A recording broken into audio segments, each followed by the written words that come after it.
Hey everybody, Nostal-Gi-Oh here, back with another deck profile. This one's been pretty requested on the channel, so yeah, I figured I'll go ahead and do this. It's Earth Aggro for GOAT format. It's a pretty strong deck in the format, but it is pretty self-explanatory, and you do exactly what you would think. You summon a bunch of big Earth guys and punch them a lot, and that's kind of the whole deck. But it is a really cool deck. It's really fun. It does definitely put a lot of pressure on your opponent. Just summoning a bunch of like 2K guys. Each one is like a fourth of their life points, and if they're playing like Judgment and stuff, it can get pretty scary. You can put on a lot of pressure almost immediately with the deck, which is really good and it's pretty fun. We only got the main deck, no extra or side. I'm not playing anything that would need to access an extra deck, and I just didn't prepare a side deck. But yeah, into the actual deck. So. Triple Goblin Attack Force. It's your main monster. It's 2300. It's searchable by Rhoda. You're just summoning this guy. Attack. It changes to defense. It can't change next turn. So, yeah, he probably dies. But 23 is a huge swing right in. And it's pretty good. Complementing that, we're playing the Triple Berserk Gorilla. I have made a couple of changes to this deck since I was last featuring it on the channel. But I did take out the DD Assailant package. It seemed like it wasn't as good. Obviously, it's good because it's searchable by Rhoda, but it is an Earth that doesn't like to stick in the graveyard because it does really like to use its effect to banish itself in the guy that kills it. Almost said Pokemon. But yeah, that's so I cut him. For these guys in favor of the Berserk Gorilla. I've also changed the deck to make it all Earth so that, our Gigantes and stuff aren't just dead in the hand ever. So yeah, you don't want that. So these are the main 6 guys. You just summon them and punch in. It's pretty big. 23 and 2K. They're some of the biggest normal summons in the game. They just clear. They just punch a lot, and it's really good. Next, we have the big guys that come out. Your extenders, essentially. The Triple Gigantes and Triple Rock Spirit. The deck that I net decked off of the Format Library tournament. I'll link that down in the description below. That was what we played the other day in the actual duel video.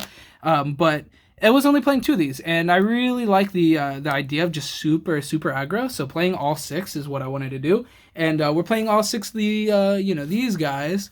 So it just makes sense. 6 and 6, and then we're also playing 6. That's demonic, but yeah, we are playing 6 other monsters, and we'll talk about them here in a moment. But yeah, I really like playing all 6 of these. It's really aggressive. You get down like one of these guys that gets outed, and the next turn they have to deal with another one probably, and one of these or 2 of these, and it gets pretty ridiculous. Like you put up like 4K on the board every turn, and it's incredibly hard. And because of Gigantes, your opponent really wants to like play narrow, since when this dies by battle, it heavy storms. So they can't really attack this by battle unless they like are okay with heavy storming. So they only want to play like a couple back row. And we'll talk about that like theory a little more here in a moment when I talk about the judgments. But yeah, it's really strong. So those 12 of the main monsters that we're playing. And then I played a Triple Giant Rat, which is really good in the deck. It's an Earth that just like floats into another Earth over and over again until you're out of them. And yeah, that's what we usually do. We just like let them die. But I do play some other really good Earths that you can float into, which are these 3. These 2 are also searchable by Rhoda, which is really relevant. And Injection Fairy Lily is really strong. It's good for clearing things like BLS. It's good for clearing things like Chaos Sorcerer.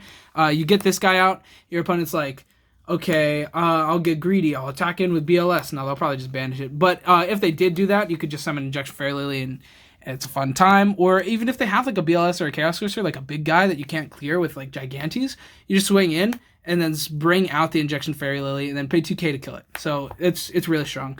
And then Exiled Voice is really good. It's searchable by Rhoda, of course, but it also just instantly fuels one of these guys, the Gigantes or Rock Spirits. So Exiled Force is a very good card in this deck. Also playing like the Premium Call of the Haunted for it to do that. Those cards, maybe we can cut in the future. I've thought about it. Maybe with a little more testing. If they're dead frequently, I'll cut them. But for now, they're still in here. Anyway, that's it for the monsters. Into the spells, I played the Trinity. One of my friends actually cut Delinquent Duel from his Earth Aggro build. I still really like it. The deck does live, or your opponent can live a couple turns sometimes. But if you run out of steam, it's the deck goes downhill. So if you can Delinquent Duel, I don't know. Delinquent Duel is really good, man. I'm gonna play it. Like these cards are crazy in GOAT. Like, what are you gonna not play them? Heavy Storm, MST, playing a lot of back row removal. I'm also playing Dust Tornado. I'm also playing Judgment, which is essentially back row removal in this deck. And yeah, these cards are really, really, they're good. Next is these cards. My friend actually cut these cards too. Shout out Zaid. I keep saying my friend, but shout out Zaid. Yeah, these cards are really good in my opinion. Especially Snatch Steal. Like if they already have something, like say like they summoned a Breaker, like a Sangan, a Mystic Tomato, they set something. Obviously, they said something, you can't do anything about that. But this card's really strong, in my opinion. Actually, taking control of their card. I mean, dude, it's not an opinion. It's not a my opinion thing. Snatch Steal is crazy, so it's premature. They're just really good extenders. I get that premature sometimes is dead, since you're like banishing a lot for like the Rock Spirit and Gigantes, since I'm playing 6. But Snatch Steal, when it's alive, it's crazy, and when it's dead, you probably still already have a 2K summon. So I think it's fine. I think these cards are crazy.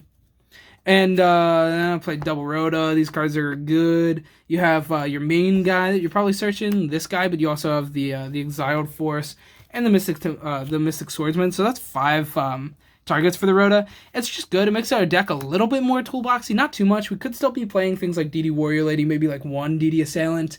Those cards will probably land in the sideboard. Because of Rhoda, and cards like the Trapper and stuff like that, the Zombira, so we can climb Kaiku's. Kaiku's a problem, by the way. That is something you don't want to run into with this deck. It's really bad. But yeah, Rhoda's good. It makes our deck a little more toolboxy. You can summon Exiled Force, kill it, and then like swing in a bunch of stuff like for the Kaiku. So yeah, Rhoda's good.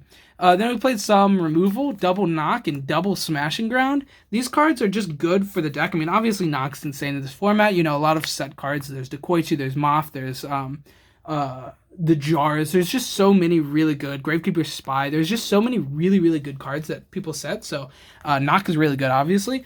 But our deck really, it caps at 2K. Obviously it caps at 23, but that's a normal summon that you can only do once. So if you summon that and attack and you don't have one for like their Chaos Source or something, you do have to out them somehow. So that's why I put in the Smashing Grounds. I think Smashing Grounds is pretty good. That was actually in the original deck. I didn't change that, but I think it's really gas in this deck, honestly. It's very strong. So yeah, that's those. That's the rest of the spells. We do play some traps. It's not a very trap-heavy deck, because most of the traps are out there traps. But yeah, Triple Judgment. So this is where I was saying traps to out there traps. So the idea here is that since you play triple Gigantes, your opponent's probably not going to be playing very wide. They're going to play pretty narrow in the back row. So hopefully, they only go to set 1 or 2 at a time. If they have 2, they're obviously not really caring of heavy. But if they only set 1 at a time, we have Judgment to just stop that, and also Dust Tornado to stop that. So that's kind of the idea, is that Gigantes keeps your opponent from wanting to set multiple. Because I'm, playing a lot of Heavy Storm in my deck, and then we're playing these. So my opponent's only going to set 1 to 2 cards, so then I can, clear them. It's kind of the idea. Didn't always happen, but I think it's a pretty good theory for the deck. The Gigantes theory. I think it works out pretty good. So these 5 cards I really like.